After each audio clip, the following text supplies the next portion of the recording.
Hi, this is my first attempt at going live on Facebook. I am not entirely sure if it's working.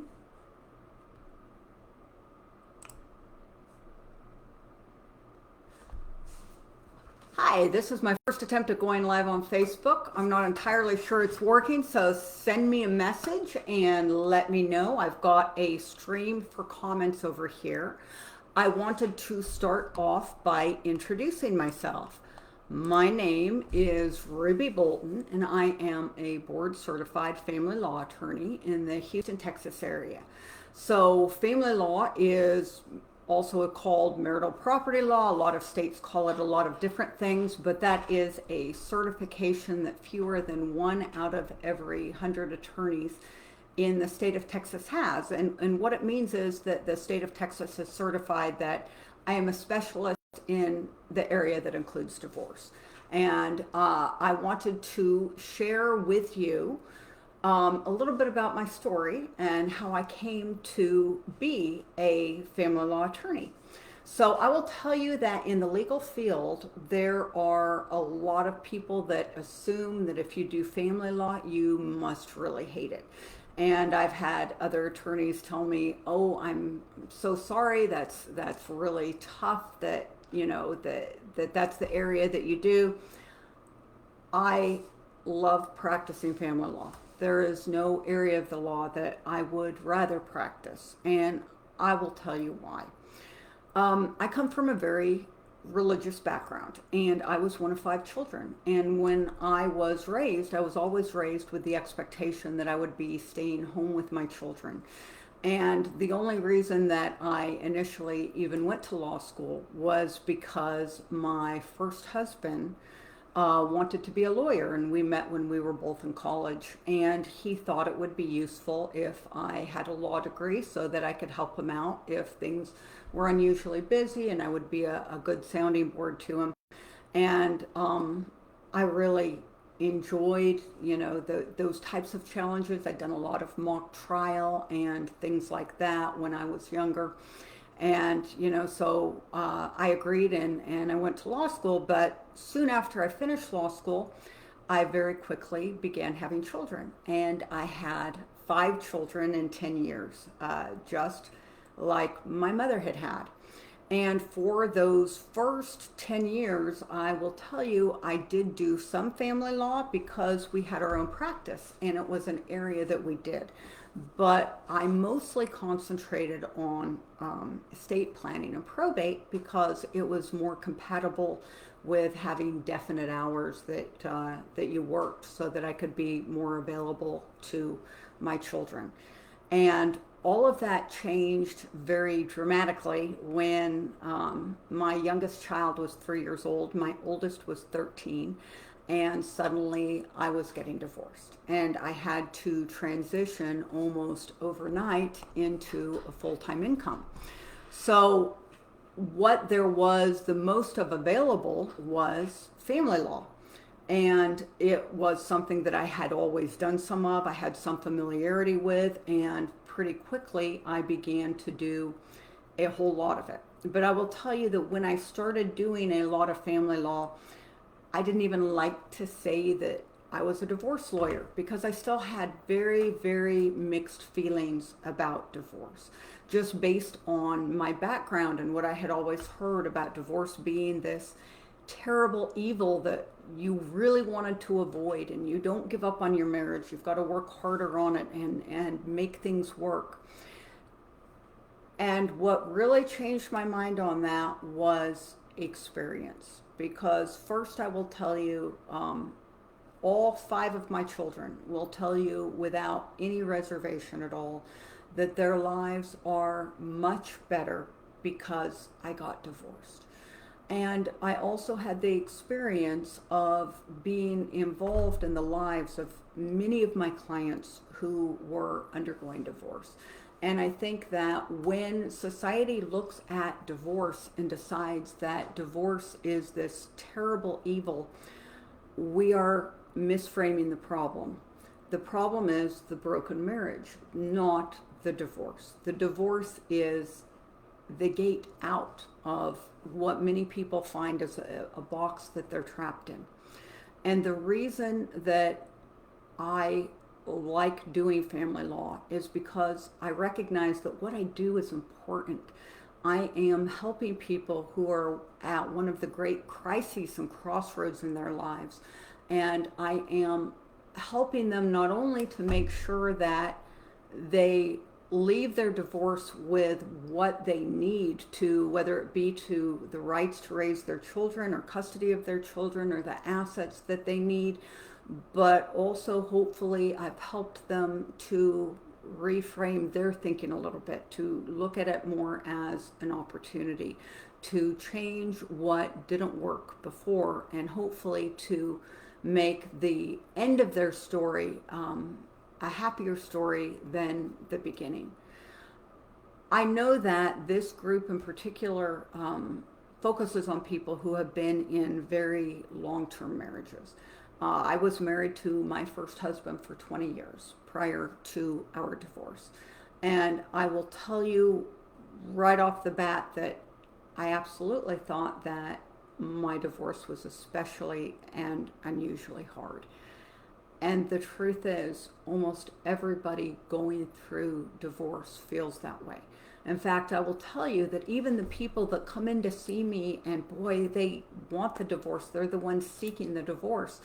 In most cases, it is still a very difficult time for them. It is still something that they struggle with. And so I appreciate the opportunity to make a significant difference in the lives of my clients and to be a judgment-free area. I think that people going through divorce hear from so many people about how terrible it is that they're getting divorced, or couldn't you make it work, or did you try this? And in my office, our only questions are, what do you need to get out of this? What do we need to focus on? What's going to be most important for you? And how are we getting you ready for the future? So Lori was super helpful and gave me a list of questions that you all had sent over to me. And I think that it's really important that I start out by kind of letting you know what areas I can help in and what areas I may not be able to. And that is because divorce is an extremely state-specific area. So many of the questions that were given were like, well, you know, what happens to alimony after a certain number of years, or what can I expect in a division of pension or property? I'm licensed in the state of Texas, and Texas is the only state that I am licensed in. And if you are wondering how much difference does it really make, well, I can tell you that, you know, in some states you might need to live apart for a solid year. In Texas, I've divorced people that are still living under the same roof. We have a 60-day waiting period. But before you're thinking, wow, I want to move to Texas and get this over with more quickly, I will also tell you that if you line up all 50 states and kind of label them as to what states are the most friendly for alimony and what are the most, you know, the worst states to live in for alimony, Texas is going to be number 5. Our alimony laws are incredibly restrictive. Pretty much, unless you get an agreement for alimony, if you can earn enough money to not be on welfare, you're going to have a tough time getting much alimony in the state of Texas. It's loosening up a little bit, but not a whole lot. I know that that's not true in a lot of other states. So you might be watching this and thinking, well, this lawyer who's just licensed in Texas, I'm not living in Texas, does she have anything she can say of value to me? Well, I think I do. And let me kind of explain why. One of the big concerns that I saw in the questions that were submitted to Lori coming up again and again were attorney fees and costs. And I also, in looking through the feed over the last few weeks, saw a number of indications where people say, well, attorneys really want to keep you fighting with each other. And attorneys don't want you to come to an agreement because that's going to drive up their fees. I can't speak for every attorney out there. I've been doing this for 26 years though. And so I have been across from a lot of attorneys. And I can tell you that overwhelmingly, most attorneys would much rather have 5 or 6 happy clients that they got a good result for than one really contentious case that paid them a lot of money and they ended up with a really unhappy client. And a lot of attorneys actually really don't like to go in the courtroom. 90+% of divorces in the state of Texas settle. And I can tell you, I know a lot of other family law attorneys in the state of Texas that if they can stay out of the courtroom completely, they will every time. Now, I love being in the courtroom. Now, I'm very aware though that it is, difficult for my clients and that it is expensive for them and that it's emotionally traumatic. If I can get you a good settlement and never walk into a courtroom, I'm going to do it every time because nobody knows exactly what's going to happen in a courtroom. I can give you a very good idea because I've been handling cases like yours for a long time. I might even know your judge really well. So I'm going to have a lot better idea what to expect probably than an attorney who doesn't do as much of it as I do, or you're going to find by yourself. But I still don't know exactly. I think every attorney out there is going to be honest enough to tell you that they have been surprised by judges before. And sometimes you do better for your clients than you thought your clients could do, and sometimes you do a little worse. And that's why if we can get you a good result without walking into the courtroom, we are going to do that every single time. So in general, attorneys are not trying to drive up your fees, and attorneys are not trying to prevent you from settling. I have seen a lot of my clients be told this though. And when your soon-to-be ex-spouse comes to you and tells you, well, don't go to the lawyers because the lawyers are just trying to drive up the fees, remember that this is the same person that promised that they would take care of you until death do you part. And keep in mind that they're probably not a very good source of information on how good of a deal you're getting or what your attorney's motivation is. So we see a lot these days about a big push for essentially do-it-yourself divorce. And I have people that sincerely wonder, is this something that I could do by myself? Well, legally, yes, but legally you can also take out your own appendix. That doesn't mean it's necessarily a good idea. The types of things that you don't understand, the biggest problem with doing a divorce on your own is not that you'll get a good or bad deal, it's that you won't be able to tell if you're getting a good or bad deal. Because if you haven't met with an experienced family law attorney to sit down and see what's likely to happen in a courtroom, well then if you're sitting down with your soon-to-be ex-spouse and they're making an offer to you, how do you know if it's a good or a bad offer?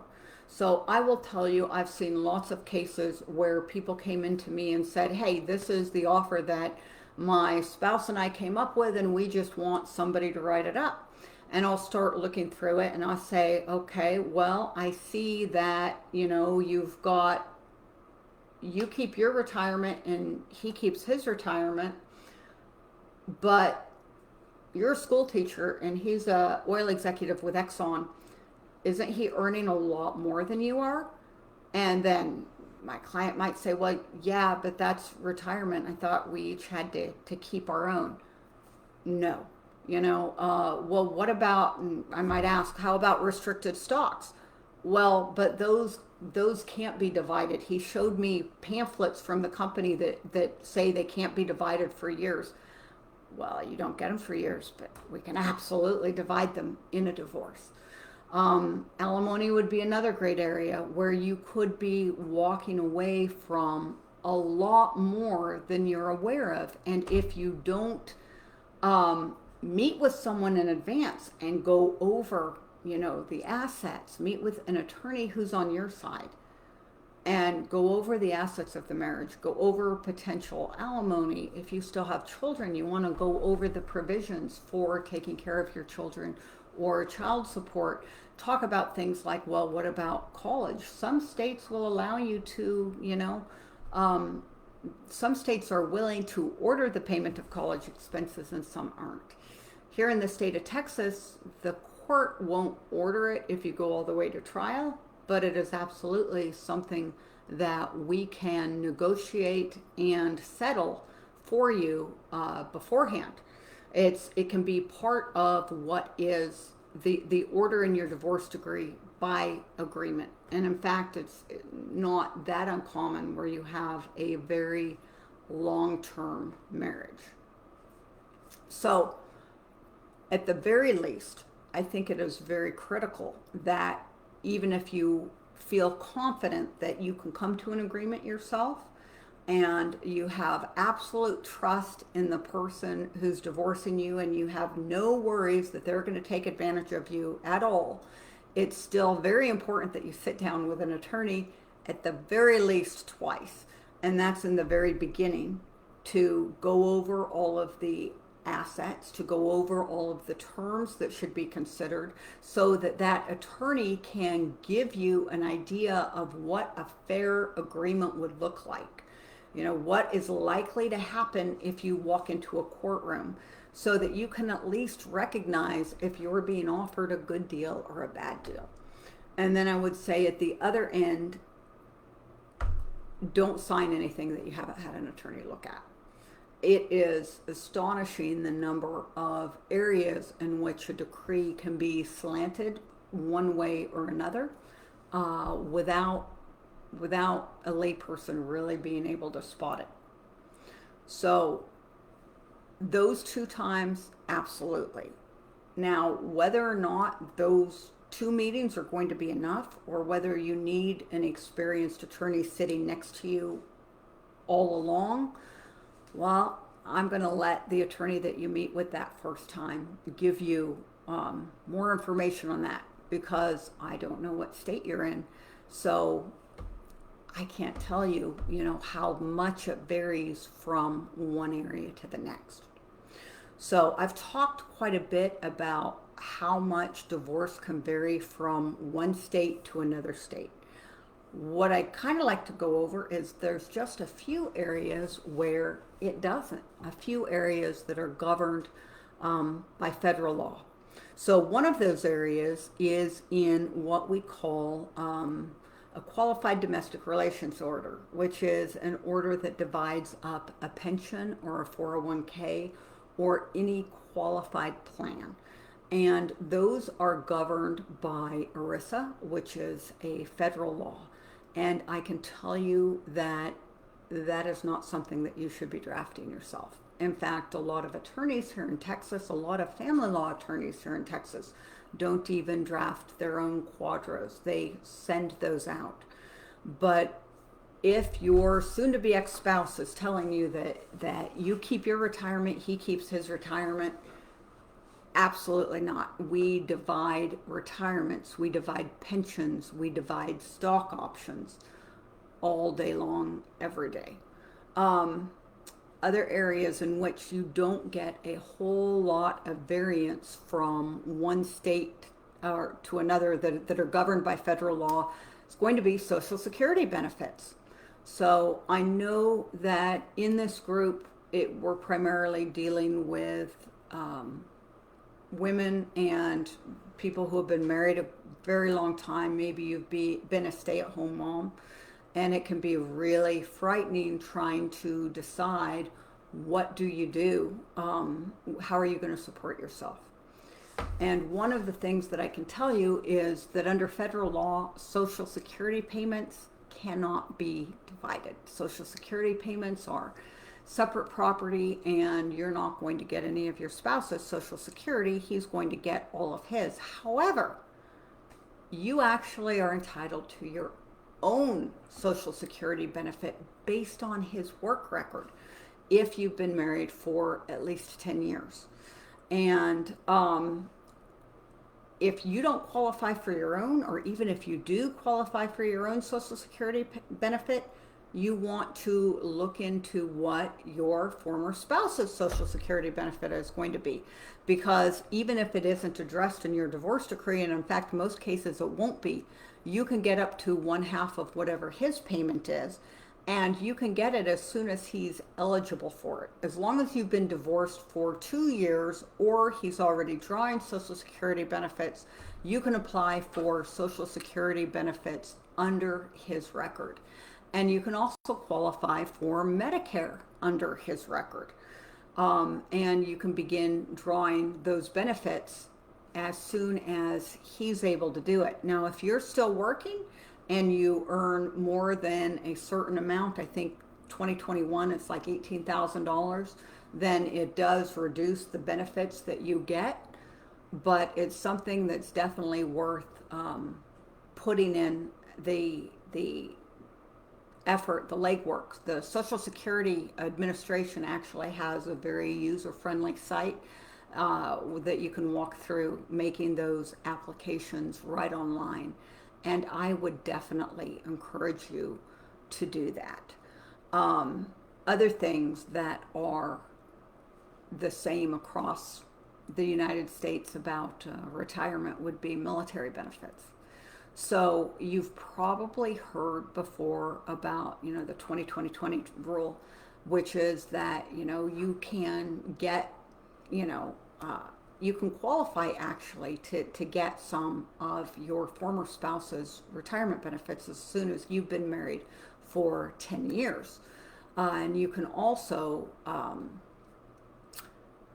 a lot of people will tell you, well, if you haven't been married 10 years, that means you can't get any of it. And that's actually not true. The Army won't send it directly to you. They're going to send it to him instead. But I can tell you here in the state of Texas, we consider those benefits divisible if you've been married even 1 year. And what we do is we issue an order to your spouse that when he receives the benefits that he has to send you your portion. And that's still considered an effective division, even if you had not met the requirements to have those paid directly to you. So I understand that you all might have a lot of questions. I am going to talk a little bit about some ways that you can keep your attorney's fees down. But since I understand a little bit of a lag between when you type the question and when it shows up on my screen, I want to encourage you to go ahead, and if you've got a question that I could answer as a family law attorney, please do type it in to me, and I'll be happy to address that. So I know that there's a lot of concern about running up your attorney's fees and how you can keep those under control. And I will tell you that all attorneys really charge by the hour. And you might say, well, my attorney charges flat fee, or I've got a different arrangement with my attorney. But the way that they came up with their flat fee is they calculated how long they're going to spend on the average case, and then they calculated how much they need to earn per hour to make that worthwhile to them, and then that's how they came up with the flat fee. At the end of the day, I think as Abraham Lincoln said, an attorney's time is their stock and trade. That's what we have to sell. So really, if you're wanting to keep your attorney's fees down, the best way that you can do that is to make the time that you spend with your attorney efficient. Now notice I'm not saying not to communicate with your attorney. It's actually really important that you let your attorney know about developments that are going on in your case. And sometimes it drives the costs up if important things are going on and we're not aware of that. Or maybe your priorities of what you need out of your divorce or what you want to do, whether you want to keep the marital property or not, has changed and you haven't let your attorney know. That can actually end up increasing the cost of your divorce. So I'm not going to say limit the time that you spend with your attorney, but I am going to say that you want to make it efficient. And one of the best ways to do that is to, when you come up with a question, keep a notepad on your computer or on your phone where you write down the questions that you have and store up a few of them. And then you can send them in an email or schedule a telephone call or schedule an in-person visit, but make sure that you've had time to kind of sort through what your questions are, so that your attorney can address them all. And a lot of times, if you do it in writing, if you send him or her an email and they're able to respond, you can kind of go back and reread that rather than forgetting.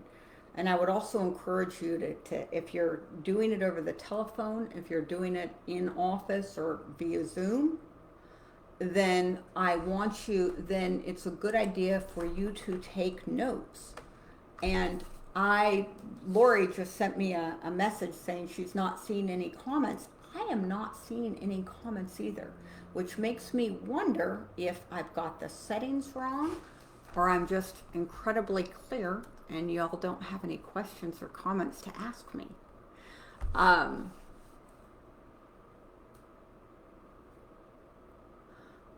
So with that being said, I see a question now from JoJo where she's indicated that her husband requested 27 paragraphs of documents of disclosures, and she had just 1 week to compile the records, which were 456 pages. I will tell you that it's definitely a problem when you have one party really racking up legal fees, and that can happen a lot.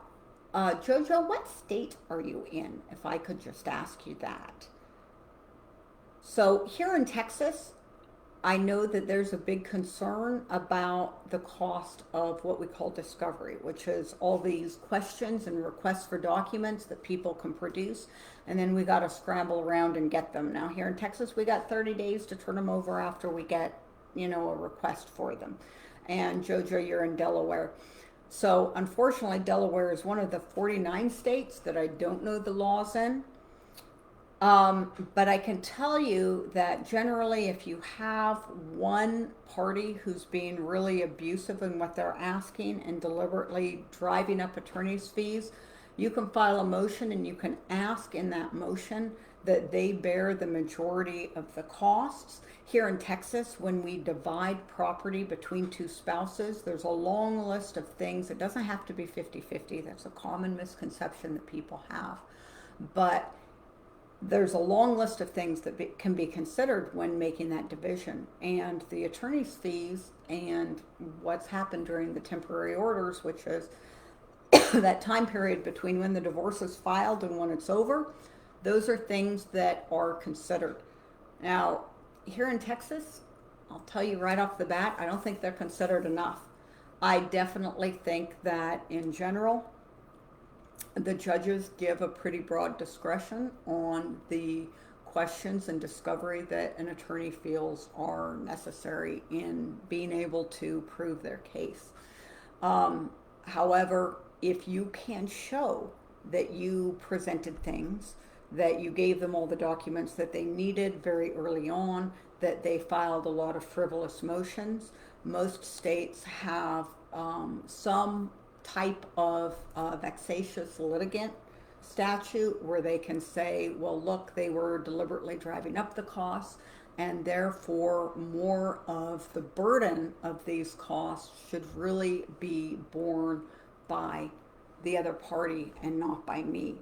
So I would really encourage you to ask your attorney, is this something where we can fee shift and he can be responsible for more of the fees incurred because of this, or when the estate is divided, is this something that the court can take into consideration?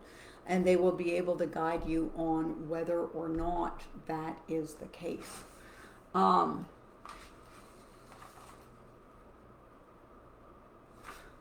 So I will tell you, one of the other questions that I saw were put beforehand is, do you want to do a contested case or an uncontested case? And I think a lot of other people, they'll talk about doing, well, a mediated divorce. I think that if you have solid legal advice and you can come to an agreement that your legal representative assures you is a good agreement, well, you always want to do that. You can save money by coming to agreements, at any point. I have come to a lot of agreements sitting outside the courtroom during a break in the middle of trial. It is never too late to try to form an agreement. But I think that you get your best agreements by not being afraid of going to trial. And I have also been involved in a great many cases on both sides where one party was just absolutely scared to death to have a trial. And they were adamant that there had to be an agreement, there's no other option but an agreement.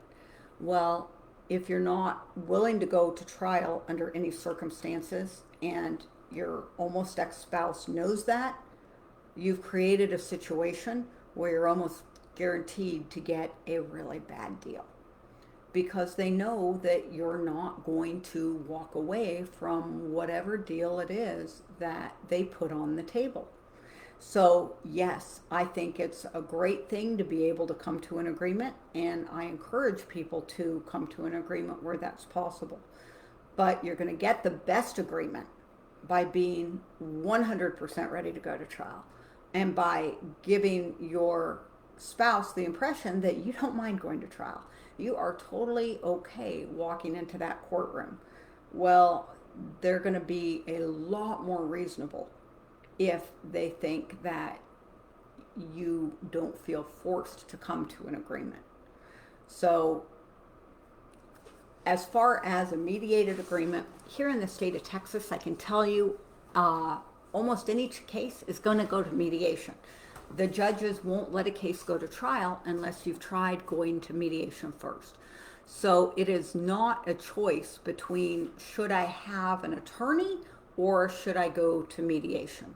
It's a question of, you're going to mediation. Do you want somebody sitting next to you that knows the law and can tell you if you're getting a good deal or not? Or do you want to go in there blindly and kind of hope that you get a good deal? So again, I would really encourage you to, at least in the beginning, you want to have a thorough conversation with somebody about what your rights are, so that you can decide and recognize if you're getting a good deal or a bad deal. Now, some of the other questions that I got were about the processes involved in divorce. And I can tell you that even though I just practice in the state of Texas, I actually belong to a lot of organizations, national organizations of matrimonial attorneys or family law attorneys or marriage dissolution attorneys, or whatever term your state uses for this area of law. And I can tell you that you need to be really careful right off the bat if you're getting information from a family member or a friend or anyone who's had a divorce anywhere but in the state you're in. So, for example, do you have to live together before you can file for divorce? Well, that's going to vary a whole lot. I understand that there are states that require that you attend at least one counseling session before you can file for divorce. Here in the state of Texas, we don't recognize legal separation. And I know that that's unusual. Most states do. And what that means here is that if one party is earning a whole lot of income, and I'll tell you that that seems to be, by the way, a really popular time to file for divorce. I have seen lots of cases where somebody, maybe they've earned a moderate income or even, a reasonable, a pretty good income for years. And then there's some kind of breakthrough. Maybe they're starting a business, they've got some opportunity, and their income is just about to explode, or it's just started exploding. Well, wow, it's amazing how many people, just as their income starts to go through the roof, suddenly they realize that they've been unhappy with their spouse for, the last 10 years, and now would be a really good time to file for divorce. And of course, when they start making a lot of money, it's amazing too how often somebody that's maybe known them for a long time suddenly has always had a crush on them and is just now finding the courage to speak out about it. Anyhow, in the state of Texas, as people's income goes up, if you get a contested divorce, especially right now, it might be a year before you get divorced or longer. And every single penny that's earned until the minute that divorce is over is community property that is subject to being divided. I know that that is the exception rather than the rule. That in most states you quit accumulating the pot that gets divided when the divorce is filed. Not so here, but in many states that would be the truth. So one of the things that I will tell you, if you're thinking, well, I could just Google and get information I need, there's not a lot of advantage to actually sitting down and talking with an attorney. The big difference between what an attorney is going to tell you and what your Google search is going to tell you is when the general rule doesn't apply to you. And to give you kind of an example on that, here in Texas, you do a quick Google search, what gets divided when you get divorced? Well, it doesn't take you long to find out that Texas is one of 9 community property states. And so community property, people might assume, is 50-50. Well, a little Google search is going to tell them, okay, well, we're going to divide everything 50-50. Well, no, you're not. Not everything's community property. So let's say somebody did a little more research than that, and they said, okay, well, I've researched it, and I know that community property is anything that you own when you get divorced, with the exception of property you had before the marriage, gifts, or inheritance.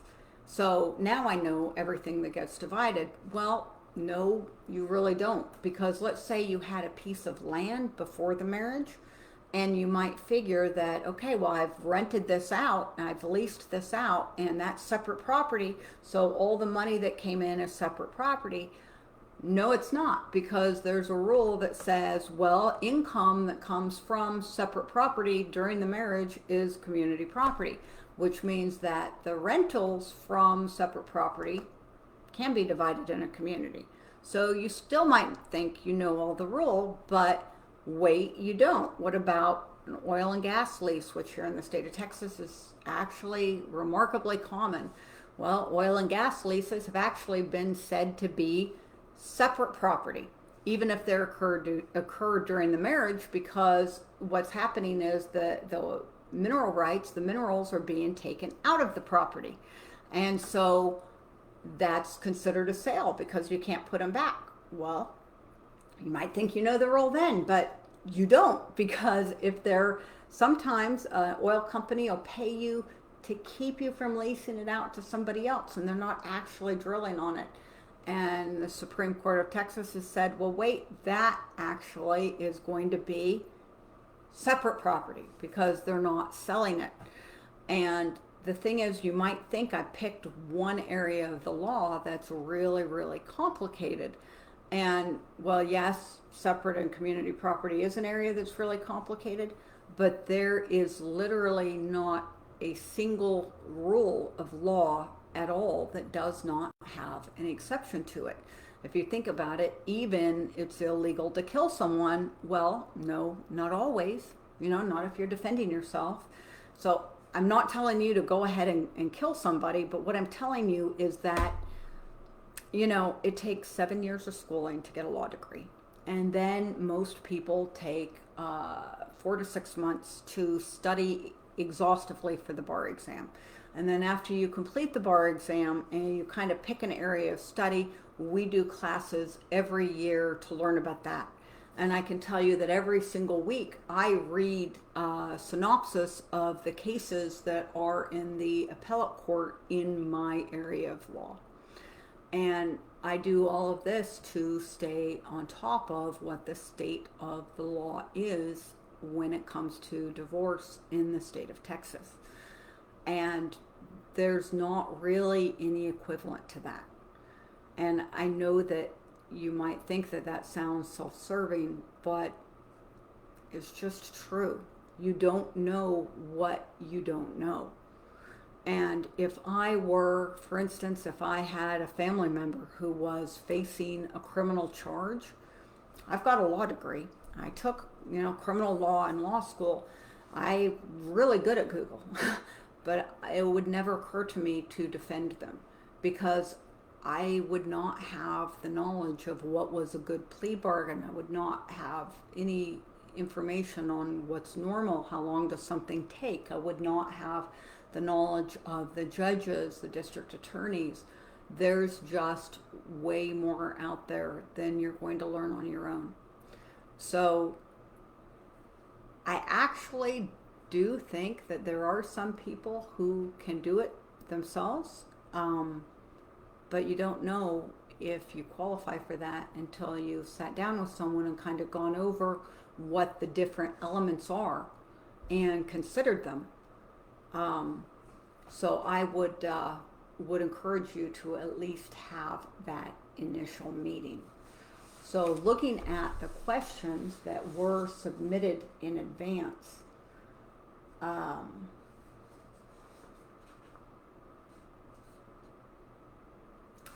one of the things that I'd really like to encourage you to do is, some of you may have the option of filing for divorce in more than one state.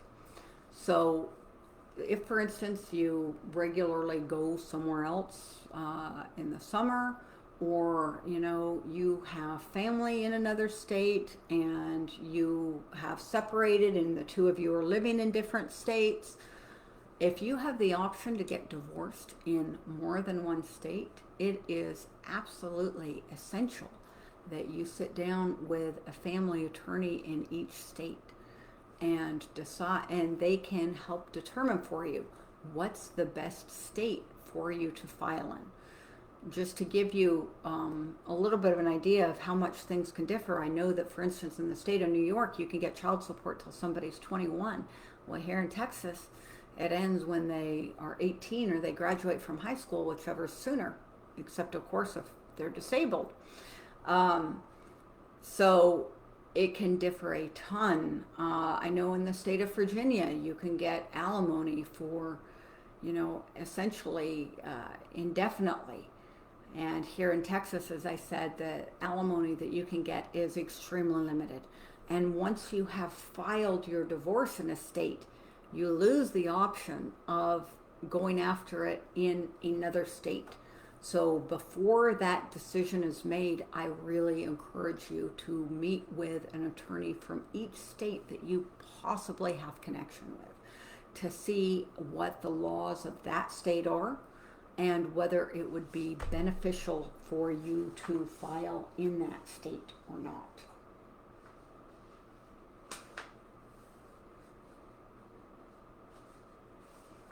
So one of the questions that was submitted in advance had to do with preventing a spouse from withdrawing all your retirement benefits. This is actually one of the situations where sometimes somebody will come to me and they don't want to get divorced. They really don't want to get divorced, but their spouse has told them, hey, by the way, I'm going to divorce you. It's about to happen.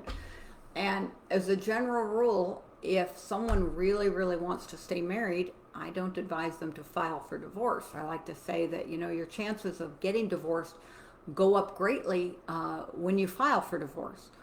But on the other hand, if they're about to waste a ton of community assets, that's almost always something that the court can stop. Almost, I believe, every state in the country has the ability to keep a spouse from getting rid of and dissipating the marital assets while the divorce is pending.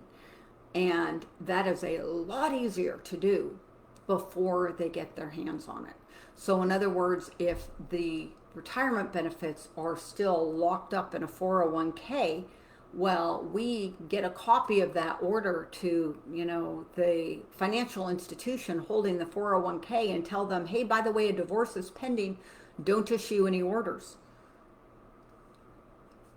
Then we know that money's there, and we know that money is available to be divided and that it's not going to disappear. But on the other hand, if you don't file and they make an early withdrawal and you're looking potentially at a 20% early withdrawal penalty, plus if they go out and spend a ton of money, we can't always get that back. So I will tell you that, for instance, just for the sake of round numbers and making it easy to understand, let's say you have $100,000 as the marital estate, and your spouse cashes it in, and there goes 20,000 of it for the early withdrawal, right? And then he goes and runs off to Vegas and he spends 50,000 of it. Well, now you're looking at only $30,000 left. Well, we can get an order for all of that 30,000 to be turned over to you, and we can even get an order that he has to pay you back. But good luck on that.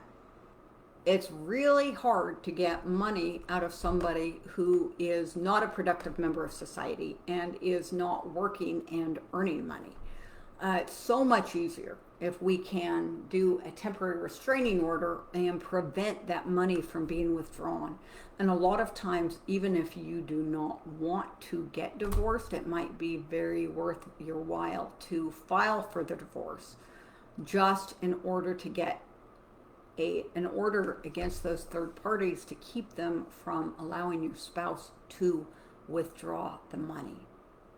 So if anybody has any questions that they'd like to ask, I'd encourage you to please go ahead and type them in, and I'd love to answer them if I'm able to, certainly about the process and the rationale behind the division. Tell you one thing that I might address is, for instance, no fault divorce. Now, this is something that gets brought up in Texas a lot, is a desire to get rid of no fault divorce. And different states weight the fault and the breakup of divorce differently. But almost always, if you're pleading fault grounds, you're able to get more than if you're pleading non-fault grounds. But remember, once again, that 90% of divorces end up with an agreement. And it is frequently you're going to do better by coming to an agreement in which you don't allege fault. You end up with more money than if you were to proceed forward trying to get going all the way to trial and ending up with a fault finding against your former spouse. So we are, let me see if I have some other questions that I haven't.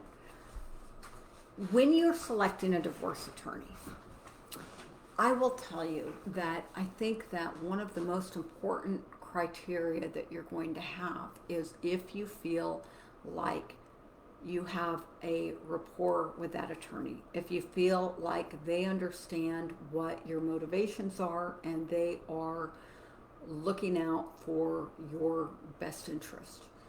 I do think that most attorneys do want what's best for their clients, but if you have an attorney that, for instance, some of them are very, very aggressive and bulldogish, and they're going to want to go after that fault finding, or they're going to want to send out a ton of discovery. Well, if you and your spouse are hoping to work things out amicably and you think that you might be able to do that, you don't want to select an attorney who's going to throw that possibility out the window. Now, on the other hand, if your former spouse has been very deceitful and has misled you, and you think, for instance, that they're going to be hiding assets, and you think that they are going to try to falsify evidence, you're going to want an attorney who's willing to go very aggressively after that additional evidence for you. Because a lot of attorneys actually are really not going to want to. And so I do think that it's worthwhile. A lot of times if you go to an attorney's website, so my website is boltonlaw.com. I have written most of what you're going to see on my website. That is not always true. If you're dealing with an individual attorney, a single attorney, or even one or two attorneys, a lot of times they have had a lot of input into their website and their advertising materials, and you can get a sense for what their priorities are and what their method of going forward is from looking at that information.